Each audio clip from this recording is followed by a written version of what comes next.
Сколько стоит тур во Вьетнам? Дорого или нет? Сейчас я разложу весь бюджет по полочкам от билетов до сувениров. Аньоха сиёпта, с вами Брижак. Поехали!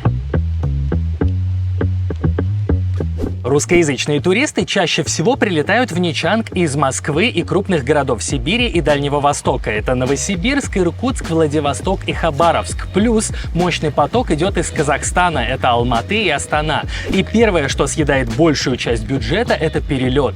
Есть два варианта. Первый – купить турпакет и лететь в качестве тура, или купить билет на самолет, отдельно забронировать самому отель и лететь своим ходом. По факту стоимость и в первом, и во втором варианте будет плюс-минус одинаковая, но с туром будет чуть-чуть меньше заморочек. Итак, туры из Москвы в Нячанг на 11 ночей в хороший отель без завтраков стоят в пределах 160 тысяч рублей на одного взрослого человека. На двоих в пределах 260 тысяч рублей, так как номера в основном двухместные и нужно будет доплатить только за авиаперелет.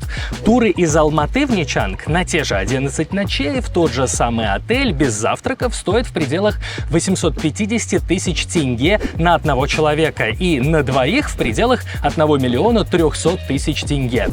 Из Москвы в Нячанг просто билет на самолет стоит по-разному, и цена зависит от выбранных дат, но в среднем с рандомной датой, если брать заранее, выходит около 110 тысяч рублей с багажом туда и обратно. И не факт, что этот рейс будет прямым, чаще всего наоборот, он будет с какими-то пересадками.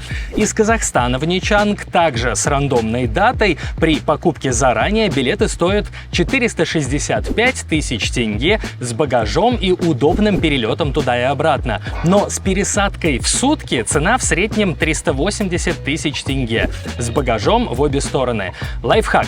Если вы из России и готовы лететь с 2-3 пересадками по 10-20 часов через Китай, Малайзию и столицу Вьетнама, то можно сэкономить от 20 до 50 тысяч рублей на авиабилетах.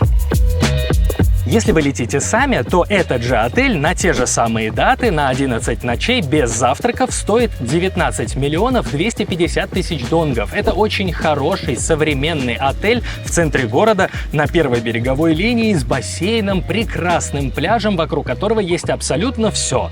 Но здесь Вьетнам может порадовать абсолютно всех, без исключения. Самую первую ночь в Нячанге мы провели в отеле с бассейном и тренажерным залом на крыше, также прямо у моря, всего за $25 в сутки с завтраками на троих. Я, жена и ребенок. Но не в центре, а на севере города. Нам так было удобнее. Потом мы сняли апартаменты с бассейном за $400 в месяц, и это оказалось выгоднее, чем каждый день платить за отель. Но для сравнения, наш знакомый путешественник жил в хостеле за $8 в сутки и говорил: зачем платить больше, если ты все равно целый день будешь проводить на улице? С одной стороны, что-то в этом есть, но все-таки каждому свое. В общем, во Вьетнаме мы здесь жили в отелях много раз. В Нячанге, трижды в Дананге, дважды в Хошимине. И вот везде, абсолютно везде есть как супер дорогие, так и супер дешевые отели. Хостелы и гестхаусы стоят примерно от $7 за ночь. Уютные отели 4 звезды у моря по $25-40 в сутки.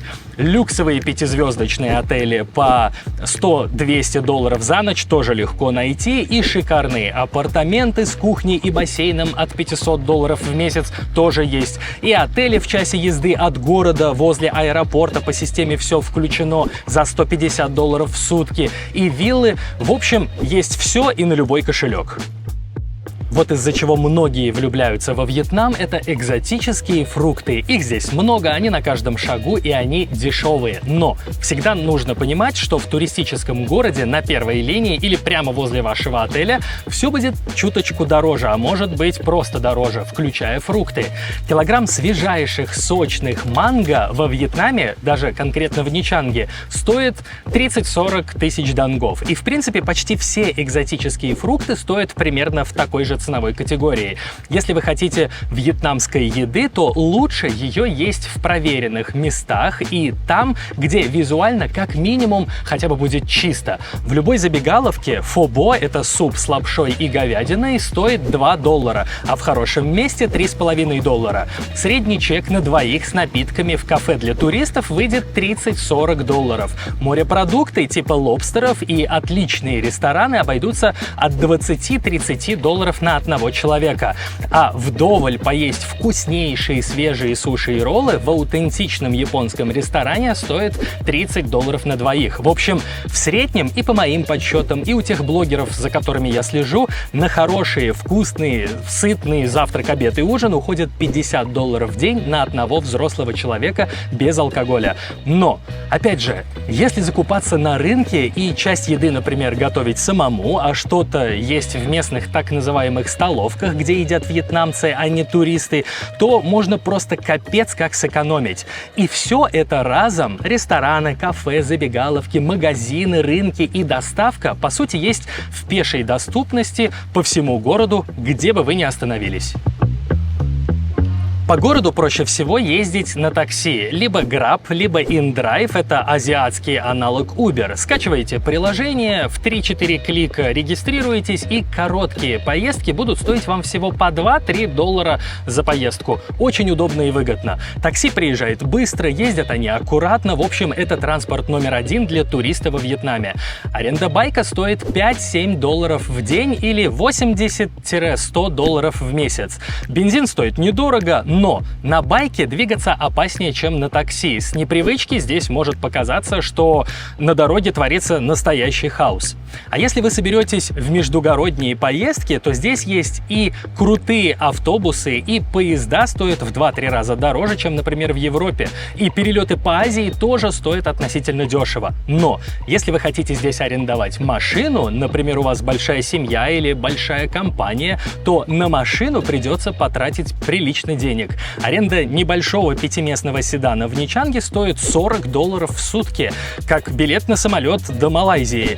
7-местные машины стоят еще дороже, от $60 в сутки и больше. И важно знать, чтобы ездить здесь на транспорте, нужны международные водительские права. Дорожная полиция, конечно, здесь не лютует, но если остановят, будет просто неприятно. Один из лучших уикендов во Вьетнаме мы провели на острове Винперл в Нячанге, но сейчас там некоторые зоны и аттракционы не работают. Например, один из лучших океанариумов, который я видел в своей жизни, находится именно там, на Винперле. И он, к сожалению, на реконструкции. Но помимо этого там есть отличный зоопарк, неплохой аквапарк, красивая территория и шикарные представления каждый вечер. Однозначно советую хотя бы на один день посетить этот остров развлечений. Стоимость $950 тысяч донгов на одного взрослого, включая канатную дорогу в обе стороны. Рекомендую также экскурсии на остров обезьян, остров орхидей, вылазки на снорклинг с обедом из морепродуктов. И все эти экскурсии стоят в пределах $30 с человека. Что-то дороже, что-то дешевле. Дайвинг выйдет от $60 за погружение. А билеты на всякие музеи, пагоды и храмы с Буддой стоят меньше чашки кофе, как правило, 30 тысяч донгов. Причем то, что находится в городе, можно обойти буквально за один день, и еще останется время, потому что город маленький и все находится близко друг от друга.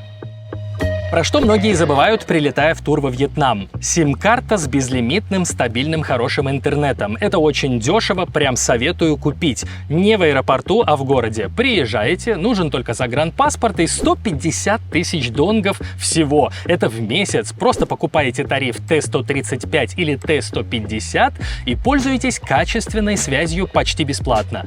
Далее, медстраховка. Лучше ее, естественно, брать заранее. Стоит она около $40-60 на 2 недели на одного взрослого человека, хотя если вы полетите туром, то страховка, скорее всего, будет включена в турпакет.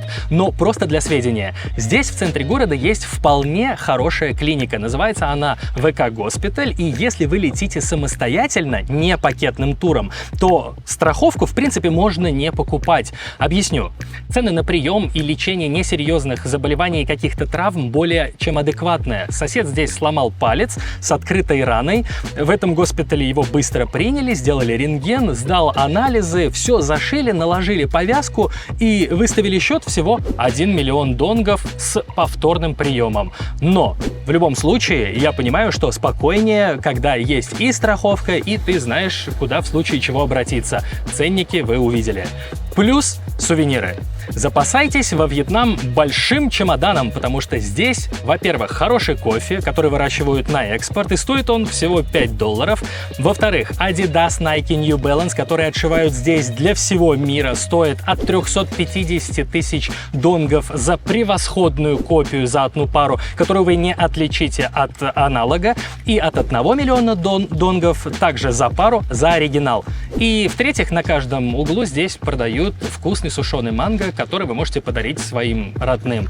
Что-то тоже упаковка стоит, по-моему, $4. Ну и виза. При условии, конечно, если вы сюда летите больше, чем на 1,5 месяца. Такая виза стоит $25 за 90 дней и $50 точно такая же виза на 90 дней, но с возможностью заезжать и выезжать в страну неограниченное количество раз. Но, опять же, для тех, кто летит сюда на 11 ночей туром или просто на 11 ночей, это не имеет значения.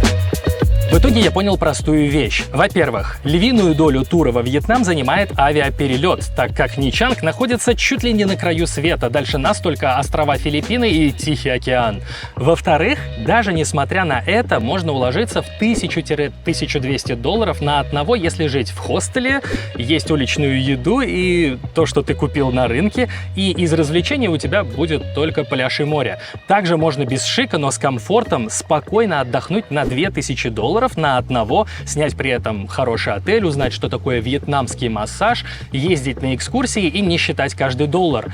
И, естественно, можно разогнаться и до $2500 и больше на одного, при этом жить в 5-звездочном отеле, ходить каждый день на массажи, шопинг и есть лобстеров на ужин. В общем, Вьетнам может быть как и сверхбюджетным, так и роскошным направлением. Все зависит только от ваших привычек. Но как ни крути, комфортный тур во Вьетнам на 11 ночей на одного взрослого обойдется минимум в $2000 из Казахстана и $2200 из России. А какой отдых ближе вам? Эконом, комфорт или люкс? Пишите в комментариях, обсудим. Надеюсь, было полезно и интересно. Если зашло, ставьте лайк. Увидимся через пару дней.